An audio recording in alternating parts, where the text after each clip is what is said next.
Schietpartij Middelburg was een ongeluk, zegt verdachte. Het is vrijdag 4 december. Dit is Zeeland Nu. Slachtoffer kan zich niets meer herinneren. Jongeren de dupe van stopzetting. Een kinderfeest dit jaar vooral digitaal. Goedenavond. Het was een ongeluk. Zo verklaart een man uit Domburg dat hij deze zomer de 21-jarige Kesban in Middelburg neerschoot. Vandaag stond de verdachte voor het eerst voor de rechtbank. En omdat er nog veel vragen zijn, besloot de rechter dat de verdachte voorlopig nog vast blijft zitten. Op woensdag 26 augustus wordt de 21-jarige Kesban in haar hoofd geschoten. Dat gebeurt in een woning aan de Burggang in Middelburg. Direct na de schietpartij wordt een 26-jarige Domburger aangehouden als verdachte. Volgens de politie zouden de twee een relatie hebben, maar de familie zegt dat dat onduidelijk is. Kesban wordt in coma gehouden. Haar familie start een crowdfundingsactie. Kesban vecht voor haar leven en het is onduidelijk hoe ze eraan toe zal zijn als ze uit haar coma komt. Na bijna 2 maanden ontwaakt Kesban op 21 oktober uit haar coma. Haar familie laat weten dat ze niet meer in levensgevaar is. En we gaan naar de rechtbank in Middelburg. Daar staat Mark van Leijden die de zaak volgt. Mark, Kesban is dus niet meer in levensgevaar, maar hoe is het nu met haar? Nou, ze is 10 november jongstleden is ze door de politie verhoord over wat er gebeurd is. Ze kan zich eigenlijk van het schietincident zelf niets meer herinneren. Nou, ze werkt dus ook heel hard aan haar herstel in het revalidatiecentrum. Ja, het is een proforma zitting vandaag hè? En een voorbereidende zitting dus. Maar is nu al een beetje duidelijk wat zich daar nu precies in Middelburg heeft afgespeeld? De verdachte heeft verklaard dat hij zijn wapen aan het schoonmaken was. En dat het vervolgens per ongeluk zou zijn afgegaan. Daardoor zou Kesban dus geraakt zijn. Ja, het is dus eigenlijk niet zo duidelijk wat er gebeurd is. Vervolgens is er 2 uur verstreken voordat de hulpdiensten zijn gebeld. Ja, en dat was natuurlijk een reden ook voor de officier om te zeggen van hij mag voorlopig niet los worden gelaten. Hij moet nog vast blijven zitten. Dank je, Mark van Leijden. 24 februari dan wordt de zaak opnieuw pro forma behandeld. En dat jeugdzorgorganisatie Intervents ophoudt te bestaan is verschrikkelijk voor de betrokken kinderen en jongeren die door Intervents worden geholpen. Dat vinden leden van een gezin dat in 2017 het slachtoffer werd van een familiedrama en die nu nog steeds worden bijgestaan door Intervents. 2017 was een hel voor het gezin van Rambo en Sylvia. Hun vader vermoordde toen hun moeder en pleegde daarna zelfmoord. De 5 kinderen bleven achter en Intervents ving ze op. Hoe is het nu met jou en je familie? Het gaat op dit moment heel goed. Door onze voogd ook, weet je wel. Onze familie zelf heeft een hele sterke band. Dus dat wordt sowieso niet zomaar kapot gemaakt. Ja, dit heeft wel heel erg een klap in ons gezicht gegeven, waardoor we wel heel veel zorgen hebben. Ook met mijn zusje bijvoorbeeld. Ik weet niet hoe dat nu verder gaat. Ik vind het gewoon geen goede beslissingen van de gemeente. Er is gewoon een band, er is gewoon een team, vind ik. Er is gewoon een team. We kunnen dingen bespreken, we kunnen dingen uitleggen, we kunnen dingen aanpakken, we een plan van aanpak maken en het doen en het uitvoeren. Dat is ook bij Intervents wel, maar bij de gemeente sinds 2017 niet. Broer en zus maken zich grote zorgen voor de toekomst als ze het zonder Intervents en hun vaste gezinsbegeleider moeten stellen. Waar ben je bang voor? Dat er geen goede beslissingen worden genomen. Er is geen vertrouwen en je kan niet op iemand bouwen die je niet kent. Vooral niet met zo'n heftige verleden. Ik heb zorgen van hoe gaat het nu verder? Intervents verdwijnt. We zijn niet geïnformeerd waar mijn zusjes daar naartoe gaan. Wie onze nieuwe case manager wordt. Wat de plannen zijn. Ik weet de plan van de gemeente niet. Ik weet de plan van aanpak niet. Ik weet helemaal niks. Het is als een bom komen vallen. En ja, we staan machteloos. Intervents moet stoppen om financiële redenen. Het gezin vindt het onbegrijpelijk. Als het alleen maar om geld draait, dan komen we nergens in deze wereld. Ja, dat is de vraag. Verslaggever Niels Schuurbeers. Stoppen van Intervents, gaat dat alleen maar om geld? Ja, dat is wel een hele grote factor. Want de gemeenten hebben het werk van Intervents straks ondergebracht bij 3 andere partijen die dat werk gewoon goedkoper kunnen doen.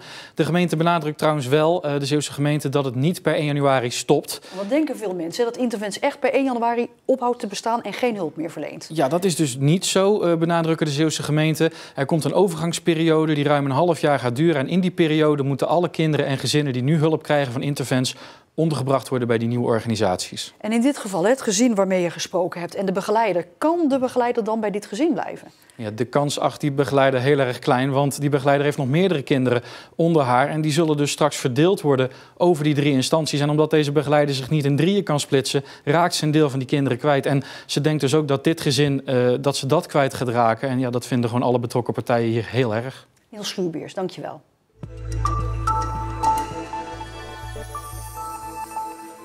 De vestiging van het Lodewijk College aan de Zeldenrustlaan in Terneuzen blijft nog tot en met volgende week woensdag dicht. Eigenlijk zou de middelbare school pas zondag bekendmaken wat er zou gebeuren. Maar de besmettingscijfers op de school zijn nog steeds zodanig dat nu al duidelijk is dat de school volgende week nog niet meteen open kan. De locatie aan de Oude Vaart blijft wel open, is de informatie nu, omdat de besmettingscijfers daar lager zouden zijn. De kinderen krijgen zoveel mogelijk online les. Er komt geen algemeen Zeeuws verbod op karbietschieten, zeggen de burgemeesters van de 13 Zeeuwse gemeenten. Elke gemeente heeft zijn eigen APV, een algemene plaatselijke verordening. En voor een karbietverbod blijkt per gemeente het maatwerk nodig. Vorige week nog hoopten de Zeeuwse burgemeesters wel op een algemeen verbod, maar dat blijkt dus niet mogelijk. Daar waar karbietschieten straks wel is toegestaan, gelden strenge coronaregels. Afstand houden en geen samenscholing of evenement. 2 horecaondernemers uit Zierikzee brachten vandaag als verrassing cakejes voor het personeel van zorginstelling De Eilandzorg. Bedoeld om iedereen een hart onder de riem te steken. In de eerste golf was er heel veel empathie. En we zien eigenlijk nu met de tweede golf dat het toch wat wegzakt omdat het lang duurt. Wij hebben eigenlijk dit jaar juist heel veel steun ervaren hier door de lokale gemeenschap. Ja, daarom leek het ons goed om iets terug te doen voor een lokale instantie in een sector die het ook heel zwaar te verduren heeft. En een stukje terug te doen voor andere mensen, zeg maar, die ook getroffen zijn. Met 30 vertoningen op 1 dag krijgt de film De Slag om de Schelde in coronatijd toch een grootse première. En die vindt, hoe kan het ook anders, plaats in Vlissingen, in bioscoop Cinecity. Maandag 14 december gaat de film in première.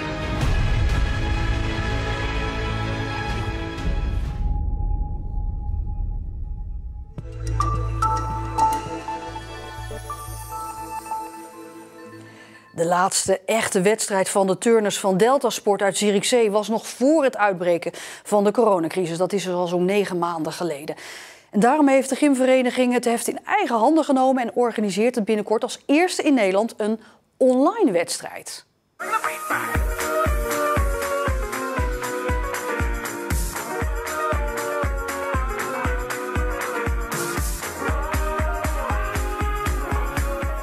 Er wordt de laatste weken weer hard getraind bij gymnastiekvereniging Deltasport. Want er staat eindelijk weer een echte wedstrijd op het programma. Nou ja, echt. Het is online. Heel veel zin in. Ja, ik heb er ontzettend veel zin in om dit met z'n allen te gaan doen.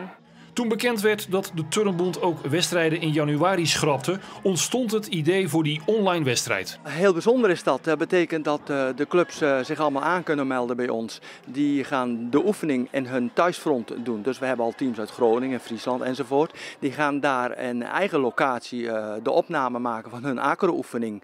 En dan wordt dat op film gezet. En die film wordt ingestuurd naar ons. En die komt dan terecht bij de productiebedrijf Hofman. En dan gaan wij daarmee verder aan de gang op 23 en 24 januari.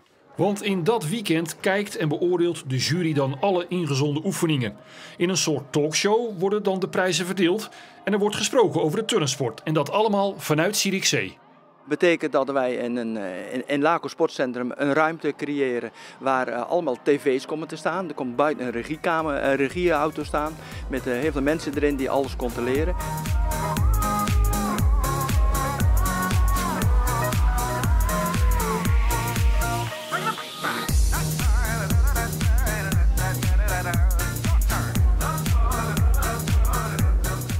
Het is zo belangrijk om in deze tijd ook de sporters een wedstrijdfocus te bieden.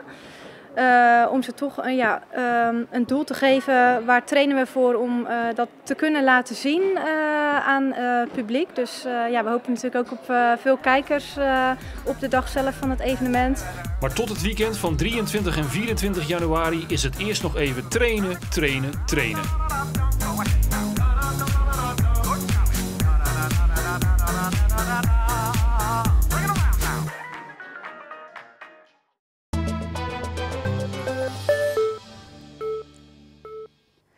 Sinterklaas met een mondkapje op, Pieten op 1,5 meter. Ja, vanwege corona is het leukste kinderfeest van het jaar totaal anders dan voorgaande jaren.